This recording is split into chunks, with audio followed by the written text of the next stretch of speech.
Bismillahirrahmanirrahim. Hai guys, assalamualaikum semua. Bertemu kembali dalam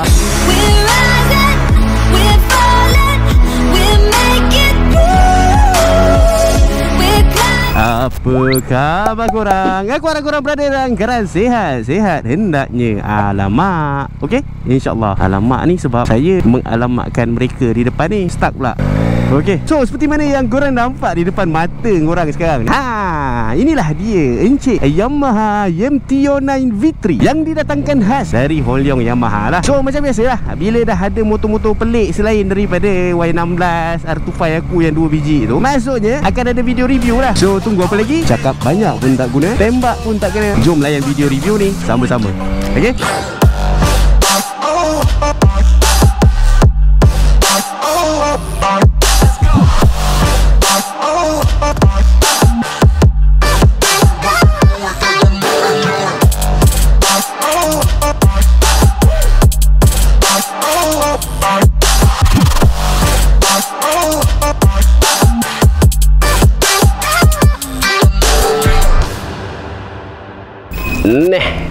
Tu dia MT-09 V3. So jom kita buat sedikit walk around untuk motor ni. Ni pandangan daripada tepi lah. Kalau kita tengok memang menepati ciri-ciri MT lah. Dia punya bontot tu kalau korang perasan kan, nampak kontot. Kalau kita buang dia punya ekor tu kan, bontot dia kita nampak kontot, swing arm dia tu macam panjang tau. So memang ciri-ciri MT dekat situ. Okey, ni pandangan daripada hadapan dia. MT-09 V3 ni kalau untuk bahagian lampu dia kan, sistem pelampuan dia tu dilengkapi dengan fully LED punya lampu lah. Signal LED, headlight dia pun LED, siap ada DRL, daylight running light. Headlight dia dekat sini dia pakai satu lampu projector gedabak besar ni, macam nyawa Ultraman pula kan. Dia punya lampu projector dia tu. Taillight pun sama juga LED, sekali dengan dia punya signal bahagian belakang ni lah. Itu serba sedikit pandangan daripada sudut tepi, sudut depan, sudut belakang apa semua kan. Pada aku secara overall, in term of design, MT-09 V3 ni masih lagi mengekalkan ciri-ciri MT yang memang signature by Yamaha lah, dan masih lagi garang seperti MT-09 yang sebelum ni. Ok, so selepas sedikit walk around tadi, sekarang ni adalah masa dia untuk kita sembang pasal spek, pasal features yang ada pada MT-09 ni. So untuk engine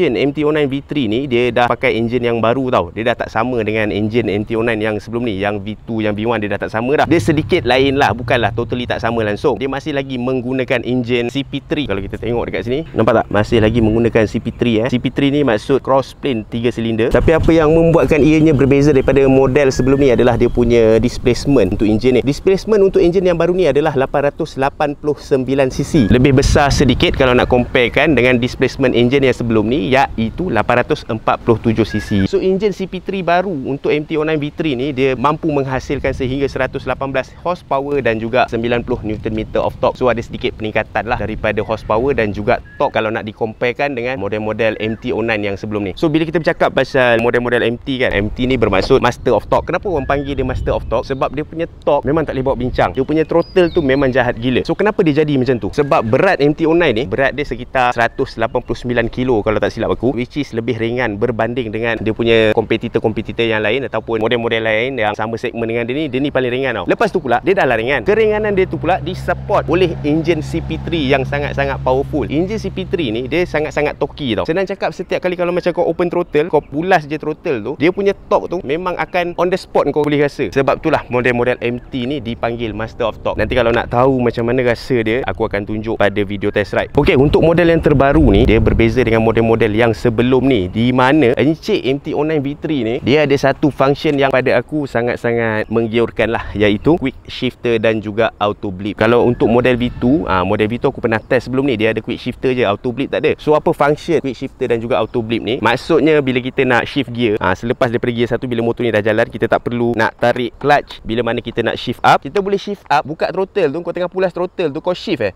Itu function quick shifter. Macam tu juga dengan auto blip. Auto blip bermakna kita tak perlu nak tarik clutch untuk kita drop gear. Kita just perlu tarik brake, lepas tu kita tekan je pedal gear tu untuk drop gear. Lepas tu pula motor ni dia ada slipper clutch tau. So gabungan antara auto blip dan juga slipper clutch yang ada pada MT-09 V3 ni akan membuatkan feeling bila kita nak downshifting tu, dia akan jadi sting aku, yahoo, gitu. Especially bila kita nak downshifting untuk masuk corner. Motor biasa macam Y16, R15, MT-15 yang tak ada auto blip tapi ada slipper slipper clutch pun kita dah sedap downshifting kalau cornering. Ini kan pula kalau auto blip. MT-09 V3 ni juga didatangkan dengan traction control, which is sesuai sangat-sangat lah. Memang motor-motor yang liar macam ni memang perlukan traction control. Dan selain daripada slipper clutch, auto blip, quick shifter, traction control tu, MT-09 V3 ni juga dia didatangkan dengan 4 riding mode. Dia ada riding mode 1, 2, 3 dan 4. So rider boleh memilih mana-mana riding mode yang sesuai dengan kemampuan diri ataupun keadaan jalan. So kalau bawa motor ni jangan ikut nafsu sangat, nak mode 1 je sepanjang masa. Tengok juga keadaan. Selain daripada itu juga dia ada slide control system dan juga front wheel lift control system. Front wheel lift control system ni ada ramai yang salah faham. Ada yang anggap yang front wheel lift control system ni sebagai anti wheelie punya control tau. Dia bukan macam tu. Anti wheelie punya sistem dia akan avoid motor tu daripada wheelie. Tapi front wheel lift control system yang ada pada MT-09 V3 ni dia assist untuk kau wheelie dengan lebih senang.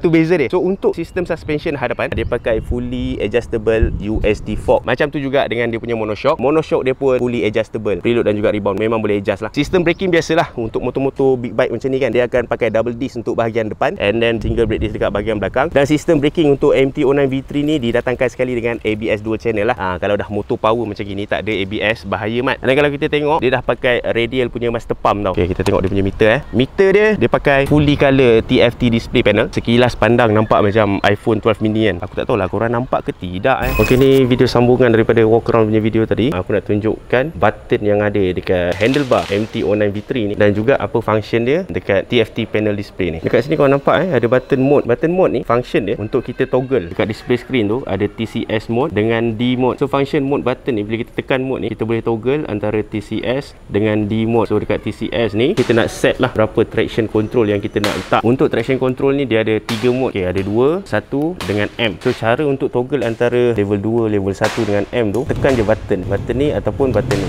Nampak tak? Dia tukar tu kan. Untuk D mode ni, ni aku cakap riding mode tu, dia ada 4. Tengok, ada 4, 3, 2, 1. Okey, kita move on kepada belah kanan punya button ni. Kat bawah ni dia ada menu. Nampak? Ada menu kan? So menu ni kau boleh main-main macam gini, lepas kau boleh tekan. So apa function benda ni? Adalah untuk navigate benda-benda yang ada dekat skrin. 1, 2, 3. Dia boleh kontrol 3 benda ni je. Untuk 2 benda yang pertama ni basically adalah benda-benda yang basic. Ada fuel consumption, ada trip punya timer, odometer, trip 1, trip 2. So benda-benda macam ni kau boleh pilih lah. Kau nak display apa je dekat kau punya display meter ni. Macam aku akan set minyak dengan odometer. And then button setting ni, dekat sini kita boleh adjust dia punya display setting, shift indicator, maintenance unit, brightness, jam pun kita boleh adjust apa semua lah. And then yang paling menariknya dekat sini manual TCS setting. Kalau korang perasan dekat TCS ni kan dia ada mode 2, mode 1 dengan mode manual kan. So untuk kita setting nak adjust apa yang ada dekat mode manual ni, kita kena pergi dekat sini manual TCS setting. So dalam ni dia ada traction control system, slide control system dengan lift control system. Setiap nombor ni, nombor 1, 2, 3 ni dia mewakili tahap sensitifnya. Sistem-sistem ni ataupun sensor-sensor ni akan bantu rider dari segi traction dia, slide control dia dan lift control. Tapi kalau kata kau dah set macam ni kan, lepas tu kau exit, dalam masa yang sama kau tukar pula TCS mode tu, tukar pergi mode 2. Manual setting tadi yang kau dah usik tadi tu dah tak valid lah. Dia takkan apply lah. Faham kan? So itu secara ringkasnya. Kalau nak sembang panjang lebar pasal dia punya setting apa semua tu, nanti memang sampai raya haji tahun depan pun tak habis. Dan lagi satu yang special aku nak tunjuk, dia punya exhaust. Exhaust dia, kalau korang nak tahu kan, bunyi dia beza dengan model-model MT-09 yang sebelum ni tau. Kalau kita tengok dia macam biasalah, samalah 3 silinder kan. Manifold,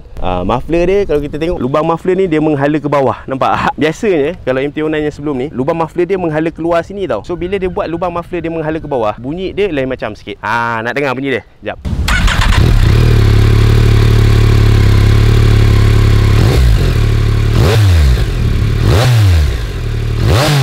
Macam lain kan. Cuba kau dengar lah bunyi exhaust MT-09 version-version yang sebelum ni.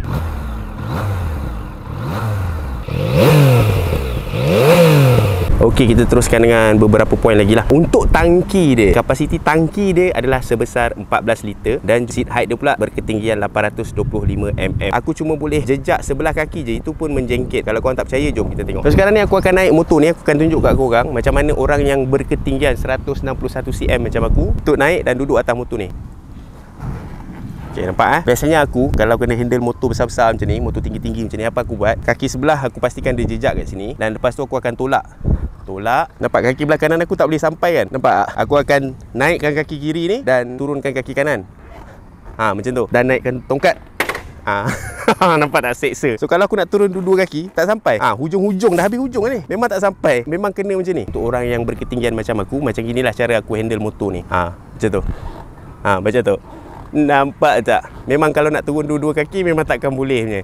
Nampak So kalau aku nak turunkan tongkat ataupun nak parking motor, turunkan kaki kanan, tolak tongkat kaki kiri.